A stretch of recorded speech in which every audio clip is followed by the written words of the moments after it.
It's your man Alex, and in this video, I'm going to be showing you guys my take on a taper fade self haircut with scissor work on top. So let's get right into it. So to get started with this self haircut, I'm going to be using my trimmers, using the corners of the blades to put in a rainbow-like shape going up the sides of my temples. Now you want it to be kind of like a rainbow shape because as you go up the sides of your head, you're going to keep that same exact shape, and that's going to create the really nice taper fade look. Otherwise, if you make it look squared, it's going to end up being a squared looking taper, and I'm shooting for more of that roundish burst fadey taper fade. Now for the next guideline, I'm going to be going in with the no guard lever open, and I'm just going to be going up about 1/2 inch to maybe 3/4 of an inch. So maybe like a finger's length going up the sides of your head, and just going in and keeping that same rainbow-like shape. Again, you want it to still keep that curved look, otherwise you're going to end up with a boxed look. So after you put in the guideline with the no guard lever open, go in, adjust the lever to the halfway position, and then go up about halfway through that guideline. This is going to remove about 50% of the hard line. And then once you go in with the no guard lever halfway, close the lever fully, and then that's going to remove probably 90 to almost 100% of the line, especially by the sides of your head where the hair is less dense. Now for the next guideline, use the number 1 guard lever open and continue to go up 1/2 inch to 3/4 of an inch, still maintaining that curved shape going up the sides of your head.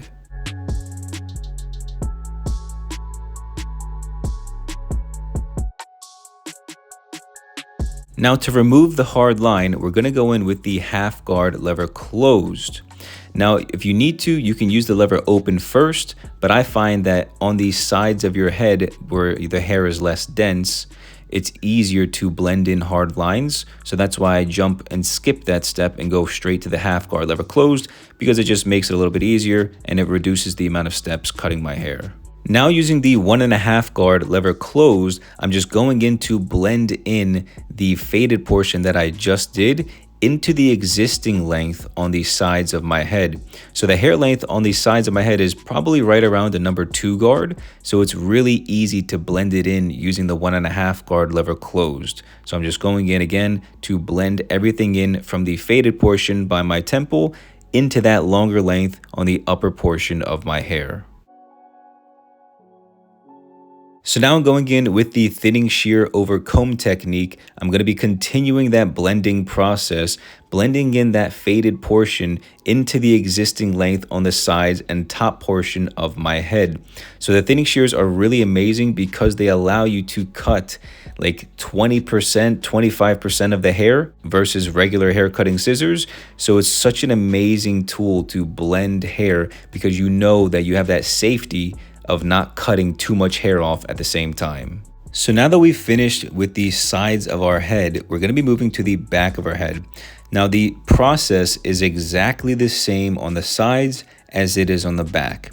Now for most of us who are probably beginners at cutting our own hair, it's going to be more challenging, obviously, because you have to bend your arms in a different way and it's not the easiest to see. So you have to really utilize the mirror setup appropriately if you want to actually do a really good job cutting the back of your hair. Now, a lot of people use the 3-way mirror. A lot of people use the $7 mirror setup, which I recommend personally. I just think it's overall the best option, but the 3-way mirror is still fine. And cutting the back of your hair, you really have to understand the movements looking through both of the mirrors, because at this moment you're looking at 2 mirrors at the same time. Whereas if you do the sides of your head, you technically don't need the second mirror. You can still use the main bathroom mirror for the sides of your head. So highly recommend you guys check out my mirror setup video. Just type in on YouTube, Alex Kouras best mirror setup for self haircuts, and it'll pop up. And I highly recommend you check out that video and just practice with the mirror setup. Practice on your head with the clippers turned off if you need to, and just really gauge, build that mind over, hand memory so that you can understand how to move the clippers, and so that when you're going up with the clippers, you're not tilting them in weird ways. You're not bending your wrist weird. And so that everything comes together as you're going up and cutting your hair, following the same exact process that we did on the sides of our head.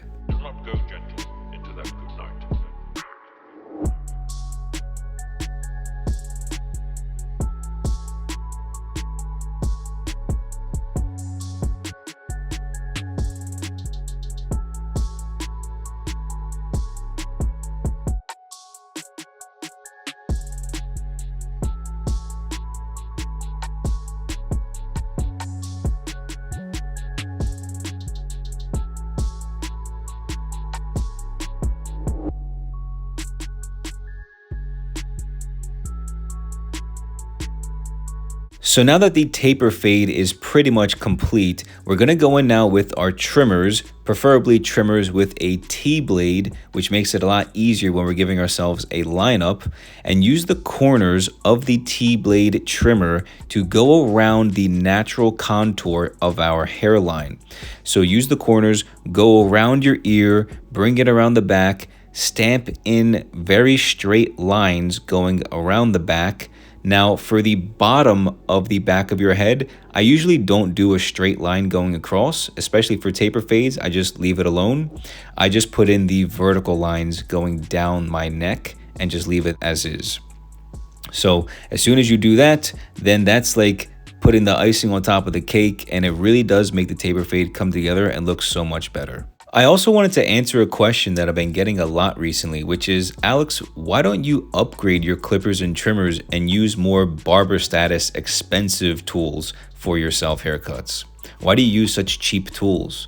So to answer that question, I do have all of the Babyliss Pro FX tools. I also have a bunch of Superint tools that are hundreds of dollars worth. Okay, so I do have the expensive barber status tools, but I prefer for my videos to use the affordable, cheap tools to prove to you guys who watch my videos that you can do this too, and you don't need to break the bank in order to cut your own hair successfully. In order to do a good job, I prove to you in all of these videos that you don't need expensive tools.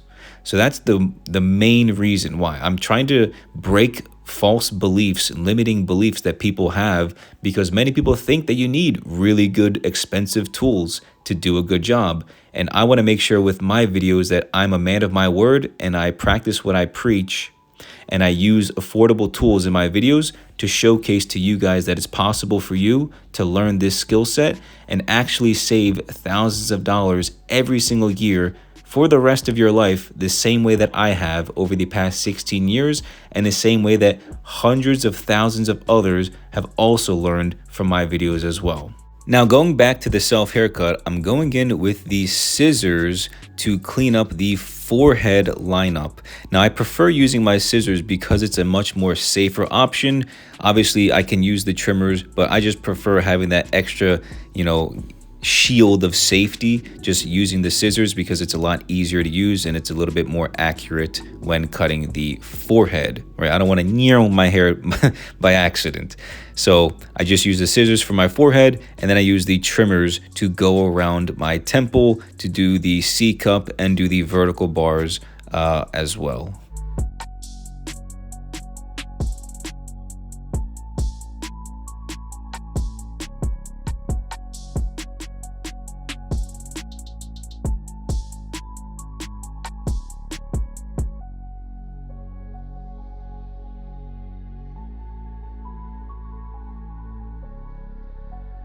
So now that the fade is done and we've given ourselves a clean, crispy lineup, we can go in and start to cut the top of our head. Now for this self haircut, I actually only wanted to do a trim on the top of my head. So for me personally, I have to fully wet my hair on top in order to cut it straight. Because I've got very thick, coarse, wavy-ish hair, I have to wet it in order to straighten out the hair strands.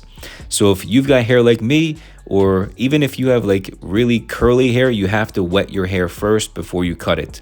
Now, if you've got stick, straight hair, you might be able to get away without wetting your hair. But for me, I have to always wet my hair if I'm going to cut it with scissors. Now, Going in with these scissors, I'm just going to be trimming off maybe 1/3 of an inch, just the tips to kind of freshen up the self haircut and kind of blend it in a little bit better. So I'm not really doing too much crazy scissor work on the top of my head, just a lot of trimming off the ends and freshening things up so that when I run my hands through my hair, it feels a lot smoother, feels a bit more healthy, feels a lot softer, and just, gives me that nice confidence that I'm looking for with a fresh, clean haircut. And one thing a lot of people mess up on with the top of their head is they only cut in one direction. Make sure you cut horizontal sections and make sure you cut vertical sections as well. This way you don't miss any of the hair. So notice how I'm cutting vertically now, and I was just cutting horizontally before. Make sure you double check, cross section everything to double check your work and that all of the hair is even on top.